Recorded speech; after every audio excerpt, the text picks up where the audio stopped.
Webelos, welcome to our Scout meeting today. Of course, I'm your den leader, Sheldon. Let's go ahead and let's start off with our Scout Oath, Scout Law, and our Pledge of Allegiance. All right, Scouts, go ahead and give me the Scout hand salute. If you're not in uniform, put your hand over your heart for our Pledge of Allegiance.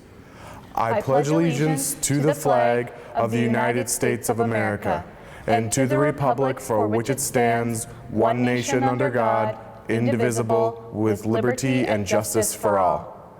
2.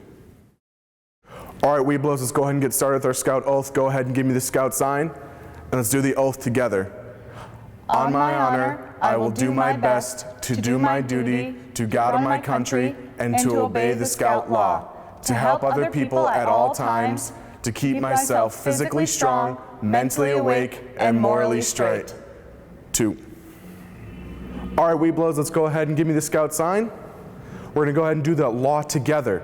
All right, here we go. A Scout is trustworthy, loyal, helpful, friendly, courteous, kind, obedient, cheerful, thrifty, brave, clean, and reverent. All right, Webelos, today we're going to talk about the rules and procedures of using our flag for our country.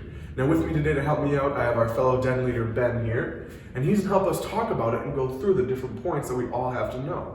Now, the first thing to know is, if you look to my right here, we have the U.S. flag next to us, right? Now, this is a lot different than a flag pole, because this one, when we put it away, Ben, we just wrap it up inside of itself and put it away in its bag. Nice. Once it's in its bag, though, should we lay it on the floor, or should it still kind of be in that kind of position? We should still stand it up wherever we put it, the best we can. Very good. Yeah, and then if we have a flagpole that's outside, when do we take it down, Ben? When is the important time to take our flag down outside?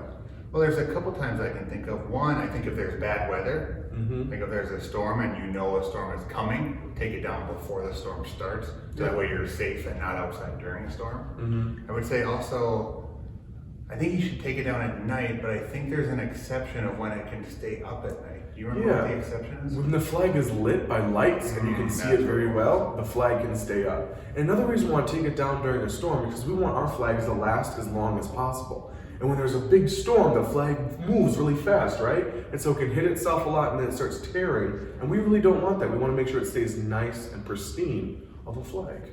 Very cool. Yeah.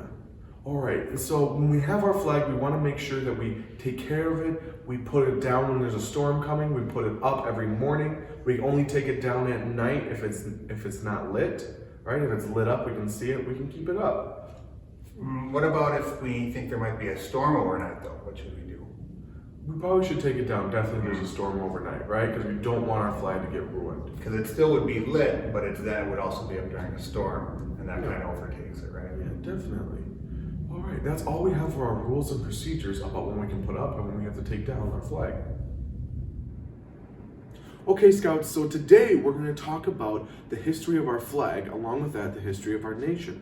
So our very first important year for our nation is 1776, July 4th, when we enacted our Declaration of Independence from the British. Now, also in that year, in May in 1776, Betsy Ross designed our very first flag by sewing it together. In 1777, June 14th, the Continental Congress adopted the following.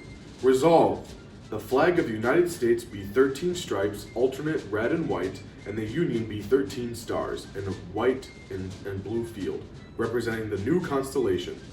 Stars represent Delaware, which was enacted into our states in December 7th, 1787, Pennsylvania, December 12th, 1787, New Jersey, December 18th, 1787, Georgia, January 2nd, 1788, Connecticut, January 9th, 1788, Massachusetts, February 6th, 1788, Maryland, April 28th, 1788, South Carolina, May 23rd, 1788, New Hampshire, June 21st, 1788, Virginia, June 25th, 1788, New York, July 26th, 1788, North Carolina, November 21st, 1788, and our last one, Rhode Island, May 29th, 1790.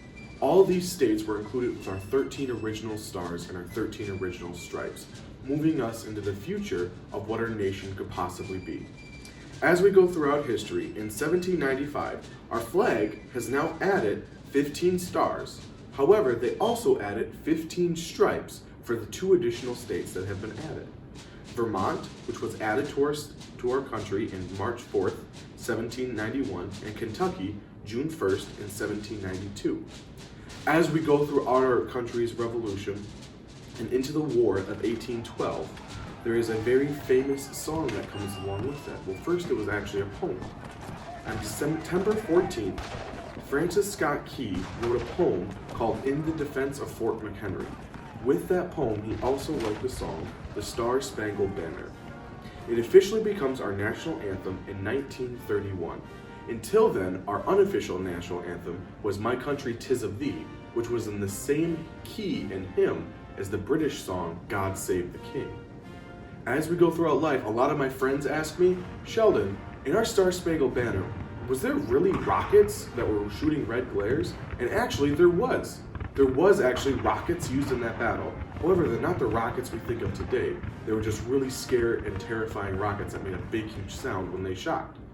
Another cool thing about this is Francis Scott Key's flag that he saw fly and the next day of the battle was actually the flag with 15 stars and 15 stripes. And that flag is still around today. In 1818, the flag with 20 stars and 13 stripes, they officially make it 13 and stay 13 for our stripes hereafter. Our stars are added for our states, which are Tennessee in June 1st in 1796, Ohio March 1st, 1803, Louisiana April 30th, 1812, Indiana December 11th, 1816, Mississippi December 7th, 1817.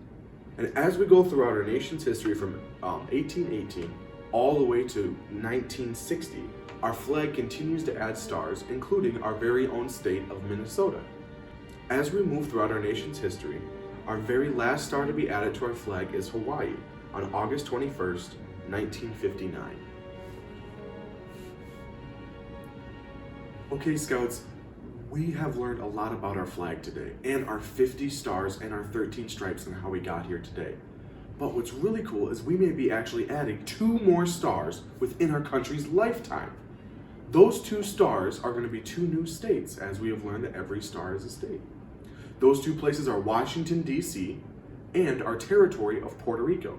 They both want to become states and have those statehood rights. There's so many cool things about our flag and so many facts to learn. If you ever want to listen to a really cool song or read a really cool poem, you can always listen or read Johnny Cash's song, Raggedy Old Flag. It's a very interesting song about our flag's history and our country's history as well.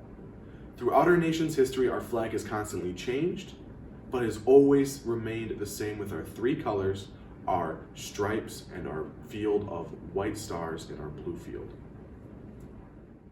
All right, Webelos, thanks for joining me. It was so much fun having you guys here today, learning with me. Next time, this month, we're gonna be learning about our rights and duties. So make sure you join me, and I'll see you guys next time. Bye.